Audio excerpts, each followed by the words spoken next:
जय हिंद साथियों, सरकारी परीक्षा वाला में आपका स्वागत है। आज का टॉपिक है मानव अधिकार। UP police, UPSI, home guard, Delhi police में ये एक टॉपिक है और अक्सर इससे सवाल कई एग्जाम्स में पूछे जाते रहे हैं, चाहे वो यूपीएससी का एग्ज़ाम हो, यूपी पीसीएस या स्टेट लेवल के पीएससी के एग्ज़ाम हो या यूपी ट्रिपल एससी के लेवल के एग्ज़ाम हो, इससे सवाल पूछे जाते रहे हैं। साथियों, मानव अधिकार होते क्या हैं, क्या परिभाषा है इनकी, आइए समझते हैं। मानव होने के नाते जो अधिकार हमें मिले हैं उन्हें हम मानव अधिकार कहते हैं। साथियों, मानव एक ऐसा प्राणी है जो अन्य प्राणियों की तुलना में विवेकशील है, तर्कशील है, उसमें अधिक भावना है।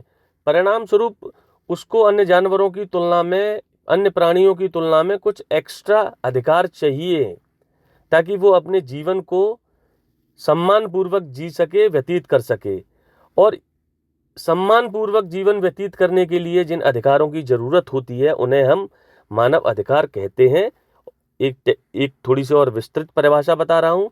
आसान भाषा यही है, परिभाषा यही है कि मानव होने के नाते हमें कुछ अधिकारों की जरूरत होती है, वो सम्मिलित रूप से मानव अधिकार कहलाते हैं। ठीक है साथियों, अगला पॉइंट देखते हैं इसी में।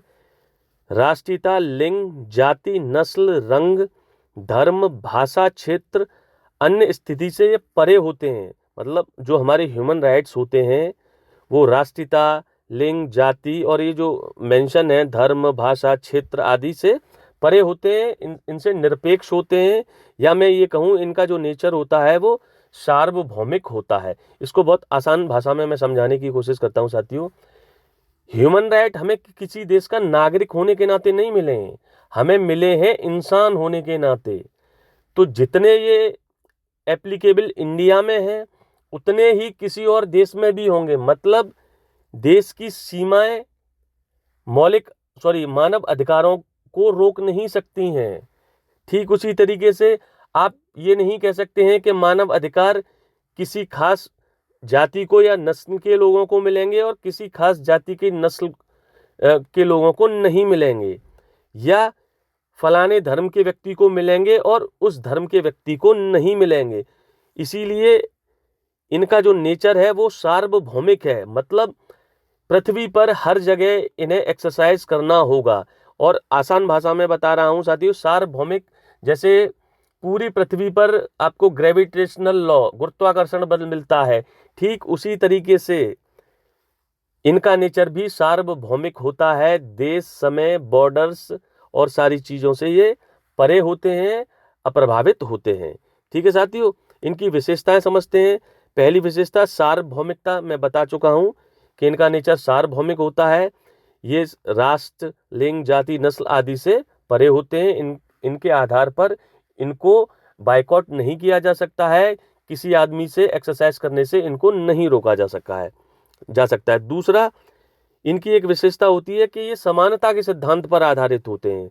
समझते हैं साथियों, सभी मनुष्यों को दूसरों के समान ही अधिकार प्राप्त हैं ये, और किसी को भी दूसरों पर प्राथमिकता नहीं दी जा सकती है।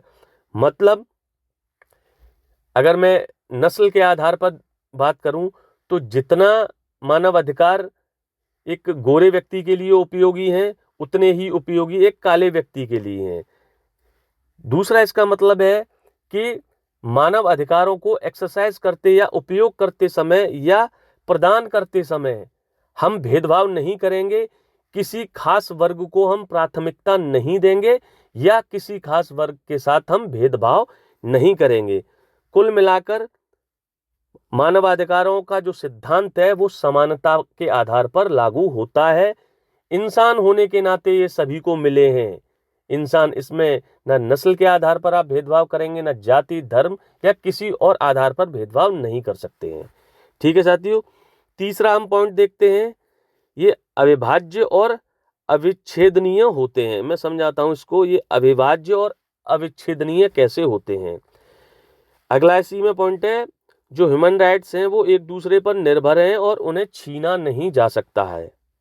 साथियों, उसको समझने के लिए हम भारतीय संविधान के अनुच्छेद 21 को अगर समझ लेंगे तो ये तीसरी विशेषता में बहुत आसानी से समझ में आ जाएगी। आर्टिकल 21 ये कहता है कि सम्मान के साथ जीवन का अधिकार है। मतलब हमारा संविधान ये कहता है कि हम अपने नागरिकों को या मनुष्यों को, नागरिक शब्द उसमें यूज नहीं हुआ है आर्टिकल 21 में, मनुष्यों को सम्मान के साथ जीवन जीने का अधिकार दे रहे हैं। मतलब जीवन जीने के अधिकार में सम्मान भी शामिल है। ये ऑटोमेटिकली बता रहा है कि ये जो मौलिक अधिकार है, मानव अधिकार हैं, ये अविभाज्य होते हैं। आप सम्मान को जीवन के अधिकार के साथ अलग करके देख ही नहीं सकते हैं। 1978 से पहले स्थिति थी, सुप्रीम कोर्ट ने इसकी व्याख्या को बदला और इसमें सम्मान प्रतिष्ठा के साथ जीवन को जोड़ा। उम्मीद करता हूं आप ये समझ पा रहे होंगे साथियों कि मौलिक अधिकार अविभाज्य होते हैं, उसका मतलब क्या है। ठीक है, ये एक सेट के तौर पर कार्य करते हैं। आप इनको टुकड़ों में तोड़ नहीं सकते हैं कि ये अधिकार तो मैं आपको दूंगा और ये वाला अधिकार मैं आपको नहीं दूंगा। ठीक है साथियों, और अविच्छेदनीय का मतलब भी आप आर्टिकल 21 के माध्यम से समझ सकते हैं। सुप्रीम कोर्ट ने आर्टिकल 21 के तहत और कई सारे अधिकारों को जोड़ दिया है, जैसे निजता का अधिकार हो गया, स्वच्छ पर्यावरण का अधिकार हो गया, भोजन का अधिकार हो गया। तो अविच्छेदनीय का मतलब ये है साथियों कि एक बेहतर जीवन जीने के लिए ये सारी चीजें जरूरी है। शिक्षा का अधिकार हो गया जैसे, अब आप ऐसा नहीं कर सकते हैं कि मैं एजुकेशन नहीं दूंगा। अगर आप चाहते हैं कि आपके मनुष्य होने के नाते एक आप बेहतर जीवन जिए, तो आपको आर्टिकल 21 में जो अधिकार सुप्रीम कोर्ट ने एक्सप्लेन किए हैं, उन सारे अधिकारों को एक साथ अपने नागरिकों को उपलब्ध कराना होगा, देना होगा। ठीक है साथियों, उम्मीद करता हूं ये तीसरी परिभाषा आपको समझ में आई होगी। बहुत महत्वपूर्ण परिभाषा है, विशेषता है साथियों मानव अधिकारों की। आइए आगे बढ़ते हैं साथियों। अगली जो डेफिनेशन विशेषता है वो ये कहती है कि इनको कानूनी सुरक्षा प्राप्त होती है। कानून द्वारा मानव अधिकारों को परिभाषित और संरक्षित किया जाता है। मैं आपको समझाता हूं, इसको भी मैं भारतीय संविधान के माध्यम से समझाऊंगा, बहुत आसानी से समझ में आ जाएगा साथियों। हमारे संविधान में एक्सप्लेन किया गया है, व्याख्या की गई है मौलिक अधिकारों की, क्योंकि हमारे जो ज़्यादातर मौलिक अधिकार हैं वो मानव अधिकारों से ही लिए गए हैं, या मौलिक अधिकारों के माध्यम से हमने अपने नागरिकों को ज़्यादातर मानव अधिकार उपलब्ध करा दिए हैं। अब इनको परिभाषित भी किया गया और साथ के साथ इनके संरक्षण के लिए कानून भी बनाए गए हैं। जैसे आर्टिकल 17 जो अस्पृश्यता उन्मूलन की बात करता है, उसके लिए कानून भी बनाया गया है। तो ये जो चौथा पॉइंट है वो बस इतना कहना चाह रहा है कि जो मानव अधिकार हैं उनको एक कानून की जरूरत होती है। वो कानून मानव अधिकारों की व्याख्या करता है और उनको प्रोटेक्ट करता है, संरक्षण देता है। अगर ये कानूनी ढांचा नहीं होगा तो मानव अधिकार एक आदर्श और कल्पना बनकर ही रह जाएंगे। और एग्जाम्पल समझा रहा हूं साथियों, आर्टिकल 32 के बारे में आप जानते होंगे।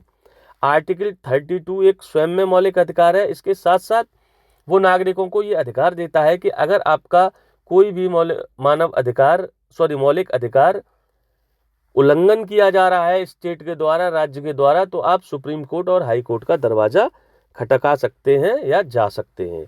ठीक है साथियों, और इसमें ये भी देख लीजिए कि हाँ, इसी पॉइंट के साथ साथ हमारे देश में मानवाधिकार संरक्षण अधिनियम 1993 पारित किया गया। मतलब ह्यूमन राइट के आइडिया को, मानव अधिकार के आइडिया को एक कानूनी ढांचा दिया गया। और वैश्विक स्तर पर अंतर्राष्ट्रीय मानवाधिकार चार्टर जो वैश्विक स्तर पर 10 दिसंबर 1948 को अपना लिया गया था। पांचवी इनकी विशेषता है जिम्मेदारियां। मतलब मनुष्य इस बात का ध्यान रखे कि अपने आप मानव अधिकारों का इस्तेमाल कर रहे हैं, ऐसा ना हो कि उनको इस्तेमाल करने के क्रम में आप दूसरे के मानव अधिकारों का उल्लंघन कर रहे हैं या उनका ध्यान नहीं रख रहे हैं। बचपन में आपने एक कहानी सुनी होगी साथियों कि एक व्यक्ति होता है, वो अपनी छड़ी घुमा रहा था, तो एक व्यक्ति आके उससे ये कहता है कि भाई आप छड़ी मत घुमाइए। तो वो ये कहता है मुझे तो छड़ी घुमाने का पूरा अधिकार है क्योंकि ये मेरी छड़ी है। तब उसको कुल मिलाकर उस स्टोरी का मोरल ये था कि आप छड़ी घुमाइए, लेकिन ऐसे ना घुमाइए कि उसकी वजह से किसी दूसरे व्यक्ति को परेशानी पैदा हो या दूसरा व्यक्ति असहज महसूस करे। ठीक यही जो आइडिया है जिम्मेदारियों के तौर पर एक विशेषता के रूप में दर्ज है मानव अधिकारों की। साथियों ये थोड़ा सा मैं स्टार्टिंग में इसको लिखना भूल गया था, इसमें बताता हूँ आपको, जो मैंने एक्सप्लेन तो कर दी है, फिर भी जीवन के अधिकार से लेकर वे अधिकार मानव अधिकारों में शामिल हैं जो जीवन को जीने लायक बनाते हैं। यानी कि जीवन का अधिकार और जीवन को जीने लायक बनाने के लिए जिन अधिकारों की जरूरत होती है उनको हम सम्मिलित रूप से मानव अधिकार कहते हैं। बहुत आसान परिभाषा है। भोजन का अधिकार, शिक्षा का अधिकार, काम का अधिकार, स्वास्थ्य का अधिकार, स्वतंत्रता का अधिकार और पर्यावरण का अधिकार। पर्यावरण का अधिकार आज वैश्विक स्तर पर एक बहुत चुनौती का विषय बना हुआ है। हमारे भारत में भी आप देख रहे हैं एयर क्वालिटी इंडेक्स या एयर पॉल्यूशन लगातार बद से बदतर होता चला जा रहा है और ये एक चुनौती पेश कर रहा है नागरिकों को उनके मानव अधिकारों के इस्तेमाल करने के क्रम में। अगर आपको अस्थमा की बीमारी हो जा रही है या मान लीजिए लंग कैंसर जैसी बीमारी हो जा रही है तो क्या आप एक बेहतर जीवन जी पाएंगे? नहीं जी पाते हैं। उम्मीद करता हूँ साथियों ये मानव अधिकारों की जो विशेषता है ये आपको समझ में आई होंगी पांचों, और बेसिक जो प्रिंसिपल है मानव अधिकारों का वो ये वाला पॉइंट है, इसको जरूर ध्यान रखिएगा। आगे बढ़ते हैं साथियों। अब मानव अधिकारों का हम इतिहास जानने की कोशिश करेंगे दोस्तों कि क्या मानव अधिकारों का आइडिया प्राचीन समय से चला आ रहा है या आधुनिक समय में ही इसका जन्म हुआ है। ठीक है साथियों कुल मिलाकर ये जो हिस्ट्री है ह्यूमन राइट की ये ज़्यादा पुरानी नहीं है। फर्स्ट वर्ल्ड वार और सेकंड वर्ल्ड वार से जुड़ी हुई है। फर्स्ट वर्ल्ड वार में आपने देखा, मानव सभ्यता ने देखा कि किस तरीके से इंसान के जीवन की कोई कीमत नहीं रह गई थी। कीड़े मकोड़ों की जिंदगी और इंसान की जिंदगी लगभग एक जैसी हो गई थी। अकाल लोगों की मृत्यु हो रही थी और ये स्थिति और भयानक तब सेकंड वर्ल्ड वार के समय हो गई जब अमेरिका ने हिरोशिमा और नागासाकी पर एटम बम डाला तो पूरी मानव सभ्यता कांपने लग गई कि हम किस तरफ जा रहे हैं। हम एक तरफ तो हम ये बोलते हैं कि हमारे पास अन्य जानवरों की तुलना में ज़्यादा समझ है, हम ज़्यादा विकसित हैं, हम सोच सकते हैं, हमारे अंदर फीलिंग्स हैं, लेकिन उसके बाद हम कर क्या रहे हैं? इंसान का ही कत्ल करने में लगे हुए हैं और इंसान ही कत्ल कर रहा है। तब पूरे वैश्विक स्तर पर जो नेता थे उन्होंने सोचा था कि इस स्थिति में बदलाव करना चाहिए और तब से ही साथियों मानव अधिकार एक विमर्श का मुद्दा बनने लग गए और ये मुद्दा तब एक कंक्लूजन पर पहुंचा जब 10 दिसंबर 1948 को संयुक्त राष्ट्र संघ ने मानवाधिकारों की सार्वभौमिक घोषणा को अपनाया।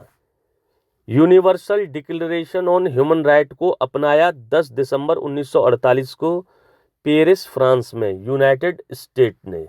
और इसके पीछे का इतिहास वही first world war second world war, main point दोनों यही थे। हाँ, ह्यूमन सिविलाइजेशन ने इससे पहले भी बहुत क्रूरता देखी थी, लेकिन अब ये टाइम आ गया था कि हाँ, मानव अधिकारों के संबंध में या इंसान के जीवन को की कीमत को बरकरार रखने के क्रम में हम कुछ ठोस निर्णय लें।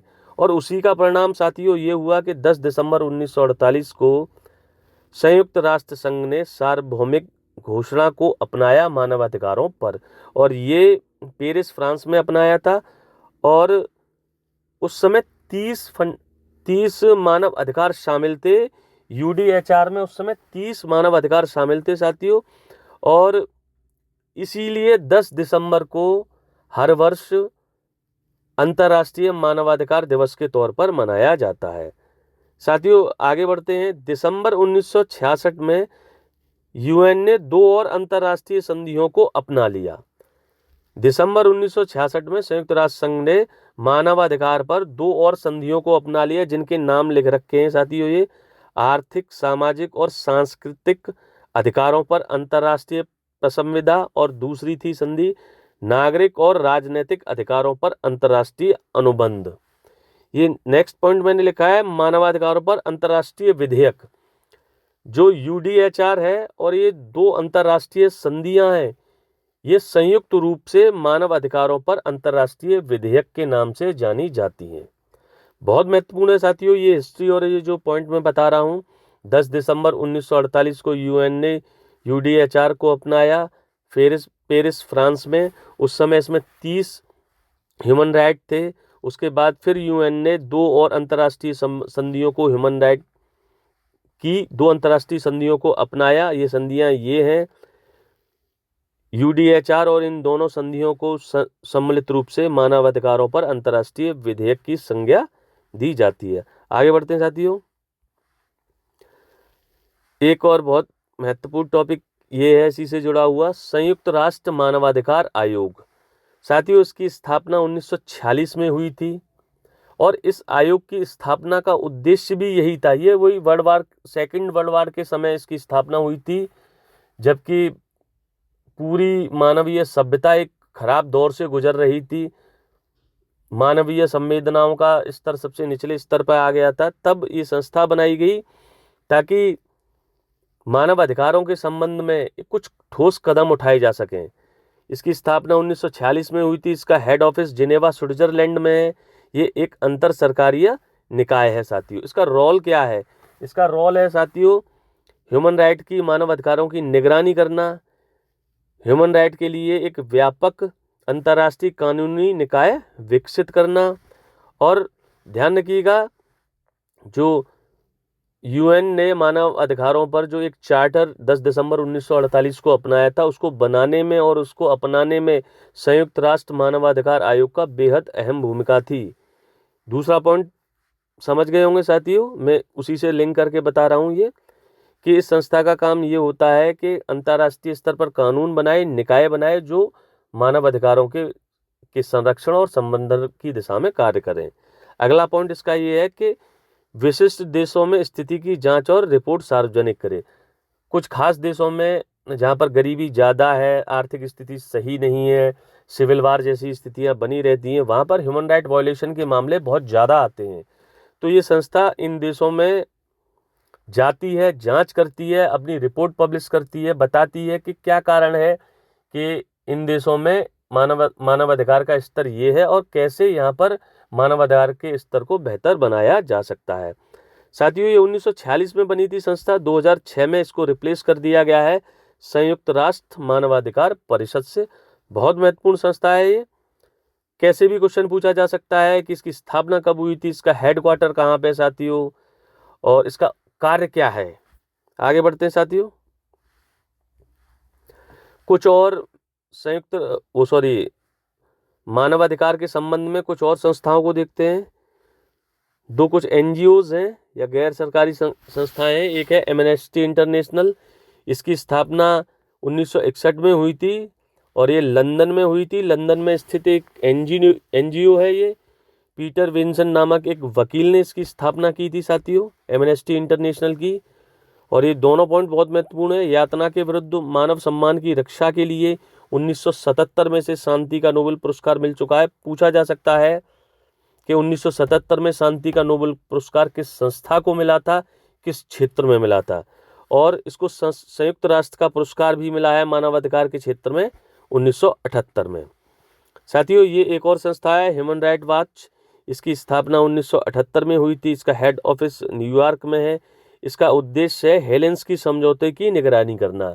यूरोपीय देशों के बीच में एक हेलेंस्की समझौता हुआ था, वो मानवाधिकारों को लेकर था, और उसकी निगरानी करना कि ये समझौता कितना लागू हो रहा है, नहीं हो रहा है, उसके लिए ह्यूमन राइट वॉच की स्थापना की गई थी। लेकिन अब लगभग इसमें 100 देश हैं। 100 देशों की निगरानी करती है, अपनी रिपोर्ट पब्लिश करती है। इंडिया के संबंध में भी ये कुछ नेगेटिव रिपोर्ट दे चुकी है। दिल्ली जो 2020 में जो दिल्ली में कम्युनल वायलेंस हुए थे उसके संबंध में। तो आप ध्यान रखिए साथियों उसके बारे में। ठीक है साथियों, ये पार्ट 1 है ह्यूमन राइट के विषय में आज का वीडियो। कल मैं दूसरा वीडियो बनाऊंगा, उसमें इंडिया से संबंधित क्या क्या प्रोविजंस हैं, ह्यूमन राइट कमीशन, कुछ फंडामेंटल राइट्स के बारे में बताऊंगा मैं आपको, राष्ट्रीय महिला आयोग और ऐसी संस्थाओं के बारे में बताऊंगा। उम्मीद करता हूं साथियों ये वीडियो आपको पसंद आया होगा। ज़्यादा से ज़्यादा लोगों तक इसे शेयर करिए। कुछ आप सुझाव देना चाहते हैं वो सुझाव दीजिए, कमेंट करिए। जय हिंद।